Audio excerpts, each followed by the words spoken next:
Court is on the record in City of Pontiac versus Murphy Mulkern, case number 25 CRB 130. On May 27th, 2025, the defendant pled not guilty to one count of vehicular homicide and manslaughter, a first-degree misdemeanor, in violation of Section 537.02A1A of the Pontiac City Ordinances. We are scheduled today for a first pretrial conference. Mr. Mulkern is present. He's accompanied by his attorney, Jason Fairchild. Also present is Law Director John Lewis. Mr. Lewis, the court is in receipt of a pretrial report. Thank you, Your Honor. Prior to going on the record, I had a conversation with members of the decedent's family, including his wife, Julie, his two daughters, Courtney and Jamie. They're all present in the courtroom at this time. Based on that conversation and my conversations with Mr. Fairchild, the offer that's been extended to Mr. Mulkern today would be to amend the charge to vehicular manslaughter under Ordinance 537.02A2. That would reduce it to a second-degree misdemeanor. With a guilty plea to that charge, Your Honor, the city would recommend probation, supervised probation, whatever fine the court would deem appropriate, along with the court costs of the case, and also whatever length of driver's license suspension the court would deem appropriate to impose. Based on my conversation with Mr. Fairchild, his client is willing to accept the amended charge, the offer on the amended charge, should the court permit the amendment. Thank you. Thank you. Before I inquire of Mr. Fairchild, I do have to inquire of Ms. Tupa and the two daughters, the family members. Who is the spokesperson? Okay. Ms. Tupa, Mr. Lewis has just outlined the terms of the proposed resolution where the original charge would be amended from a first-degree misdemeanor to a second-degree misdemeanor. Are you and the family in favor of that proposal? Yes. Okay. Thank you. Mr. Fairchild. Your Honor, as was recited by Mr. Lewis, that is what was proposed, and Mr. Mulkern is willing to change his not guilty plea to a plea of guilty to the charge as amended. With respect to the recommendation for sentencing, we would ask the court to adopt the state or the city's position. The only, with respect to probation, Mr. Mulkern does reside in New York, so supervised probation, I think, create somewhat of an issue for him. If there is a term of probation, it could be non-reporting, only because he does live in New York. He is in the Army National Guard. I would indicate to the court that we do have, if the court wants to review, I have a letter from his commanding officer that attests to his character, and obviously this is a tragic accident that happened, and we're certainly sorry for the loss, and our condolences are extended to the family. There was no, ill intent here at all. I think that everyone knows that that intersection here on Route 7 and 90 can get pretty hectic up there. It's not an excuse, obviously, but it's a reality. So we would ask the court to not impose any jail and to consider a non-reporting probation. With respect to the driver's license, I did do a little bit of looking at the ordinance. The city's ordinance, the equivalent under the Ohio Revised Code, is 2903.06A4, which is a second-degree misdemeanor. And when you look at what is to be imposed under 4510.02 for such a violation, it's a Class 6 suspension from 3 months to 2 years. We would ask the court to consider the minimum 3 months, recognizing that it has to impose some suspension. but also recognizing that this wasn't a situation where you had a young kid out there joyriding, speeding, driving erratically or whatever. And we would also request, because he does have a New York license, that the court consider granting occupational privileges on that suspension, so that if he has to drive into Ohio during that time for work purposes, that he's able to do so. Thank you.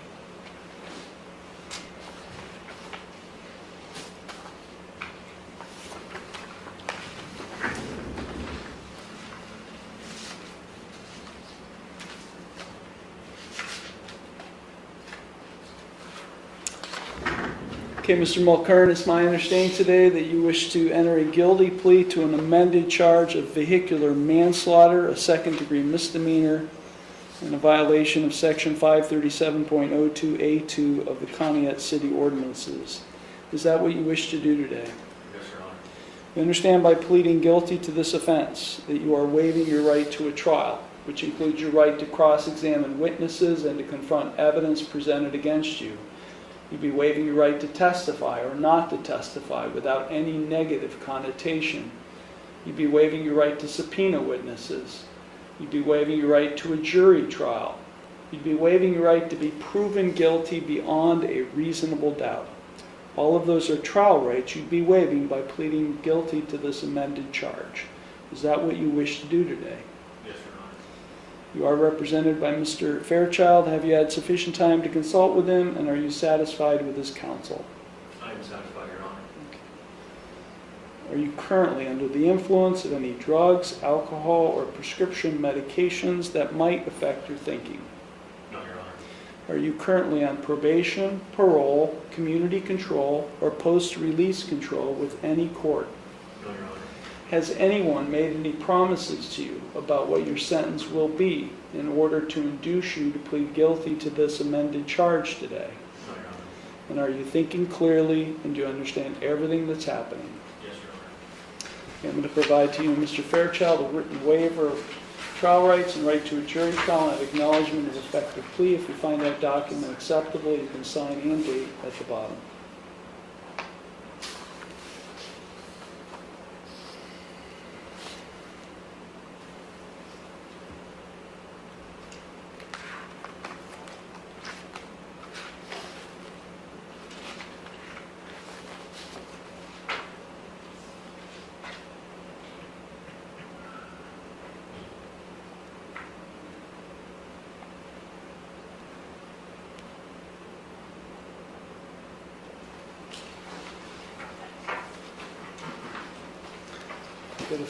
The court finds that Mr. Mulcairn and his attorney have executed in open court the written waiver. The court is hesitant to allow this amendment to go forward, but based on indications by Ms. Tupa on behalf of the family, the court will accept the amended charge. I do find the defendant's plea of guilty to the amended charge to be knowing, voluntary, and intelligent. The court will accept the guilty plea to the amended charge, and I will therefore find him guilty of vehicular manslaughter, a second-degree misdemeanor. Counsel, are the parties ready to proceed with sentencing today? Yes, Your Honor. Yes, Your Honor. Okay.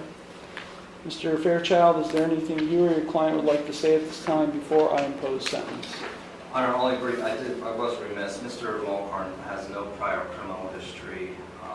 Again, he was on his way to work and he was stopping off to refuel and get lunch when this accident happened. He's not from this area, so we've asked the court to take that into consideration and accept the state's recommended sentence with the exception of the supervised probation only because he does live in New York. Thank you. Thank you. Mr. Mulcairn, is there anything you would like to say at this time before I impose sentence? I'd just like to say I'm truly sorry, and I wish to express my deepest condolences to the family.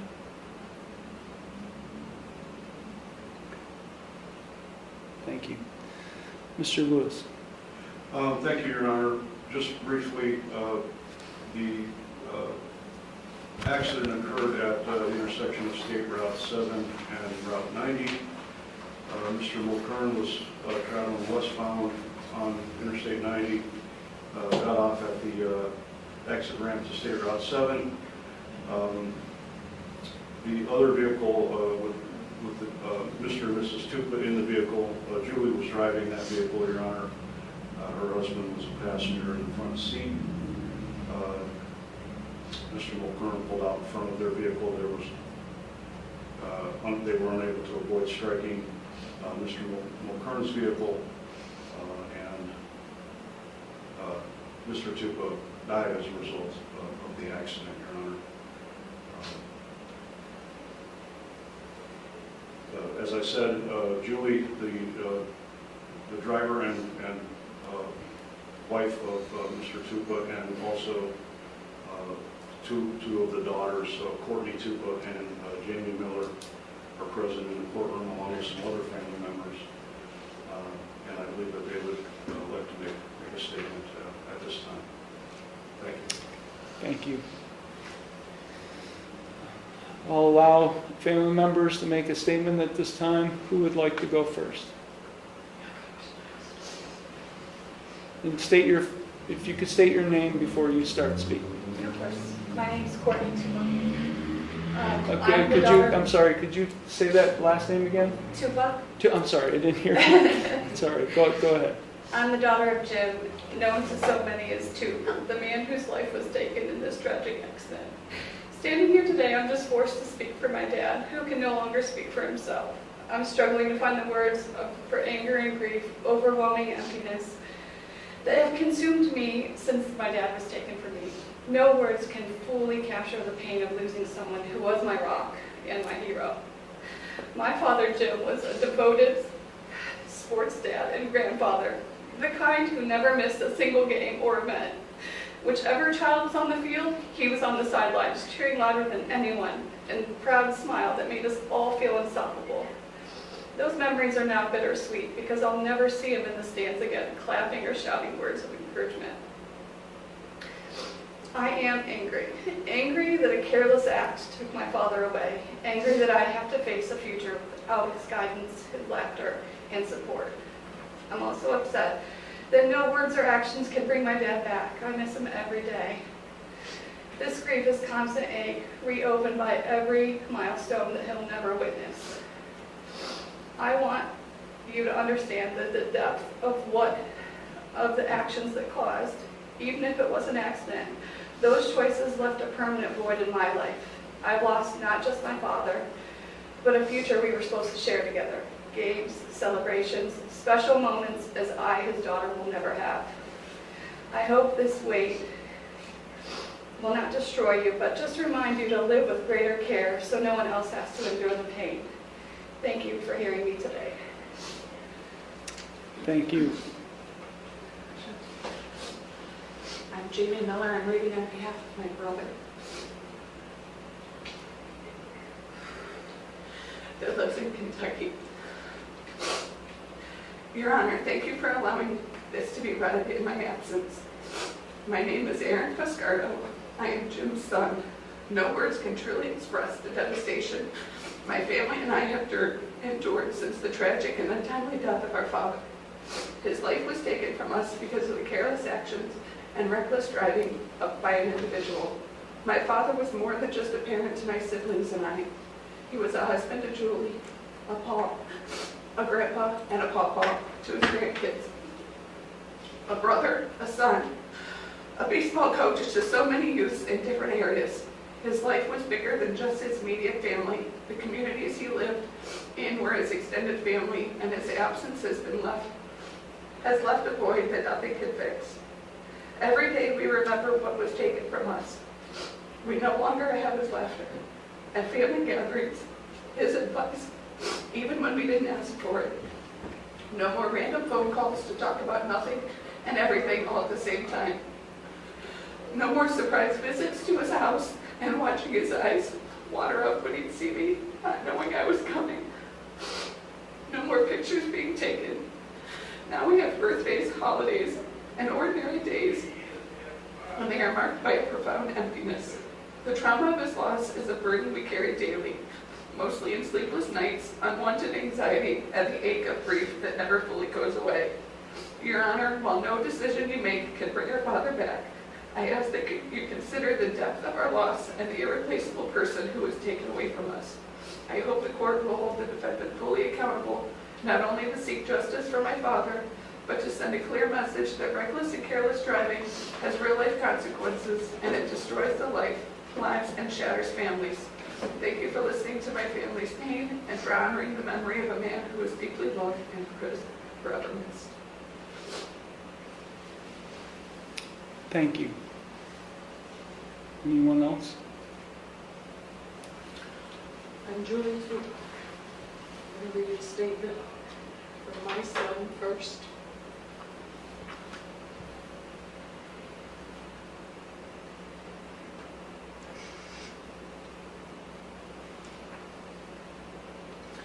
While I wasn't directly involved in this accident, I feel its direct impact every day.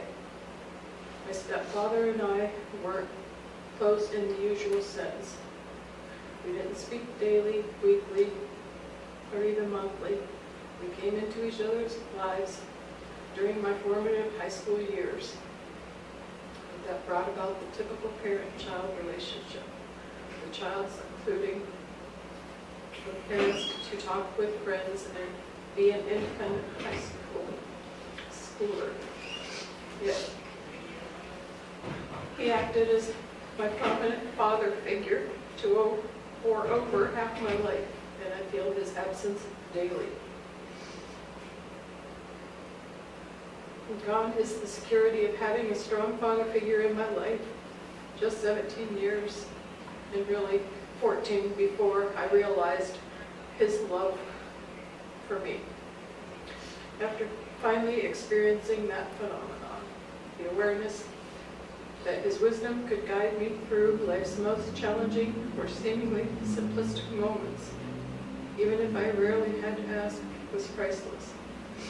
We didn't always say everything we felt, but when it had been a while, he squeezed me tighter when we hugged, and we both understood each other. Well, I'll always have those memories, and I know he's still with all of us. His physical presence was undeniable. He lit up every room, provided my mother and me with the happiest days of our lives. It altered my perception of family. Rooms are dimmer.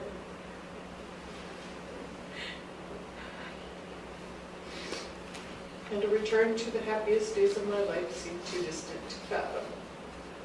Gone is my peace of mind that my mother had someone by her side, not for protection or assurance, but simply to exist with, in total partnership and love. She and my stepfather spent many moons focusing on their family, attending and coaching my baseball games at first with his grandchildren's sports, and everything to follow. The coaching extended past my eligibility with the team, speaking to how much he cared about focusing on not only his own,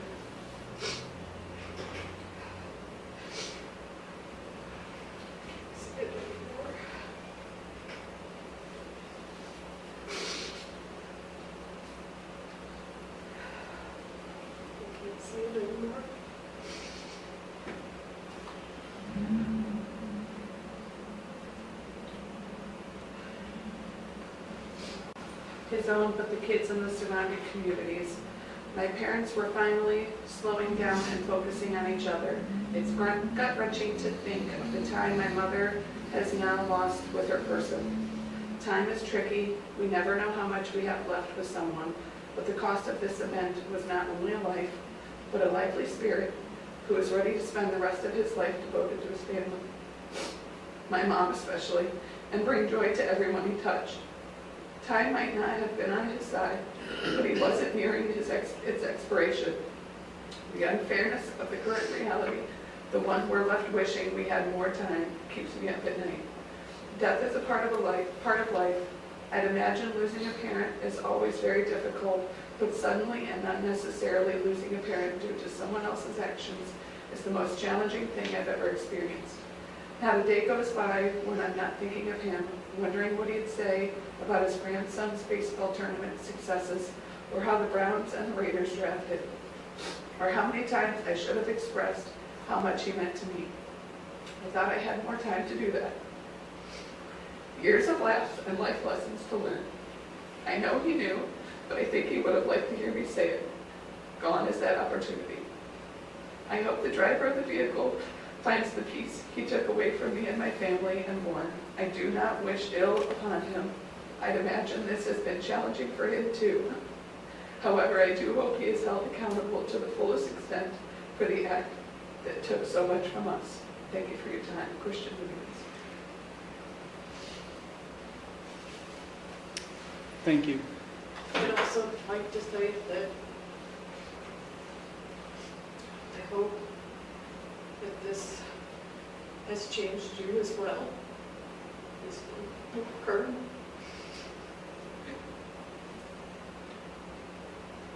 I hope it makes you more cautious when you're driving.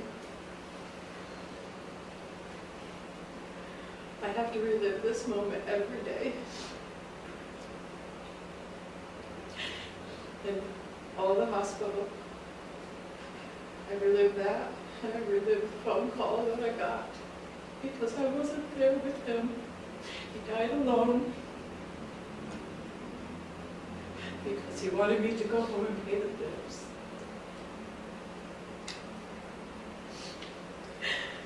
He was the person, the love of my life. It took me so long to find. And we had 17 years. And I'm grateful for 17 years, but I wanted more.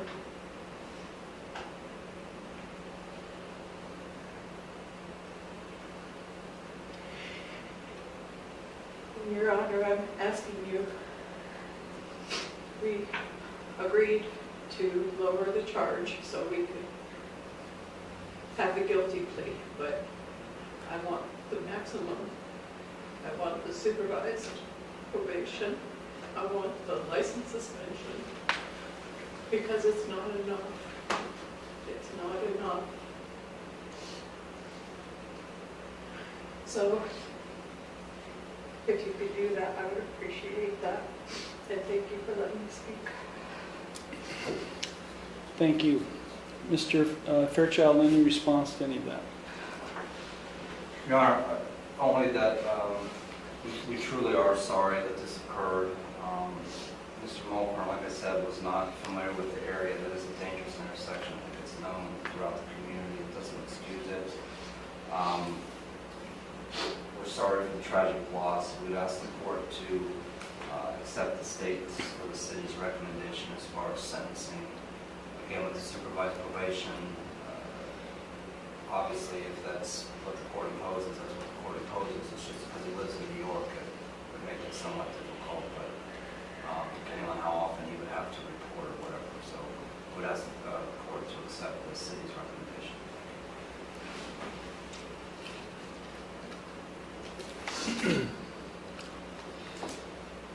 Well, I'm a man of faith, and as I hear everything today, I have to rely on the divine wisdom that I don't have.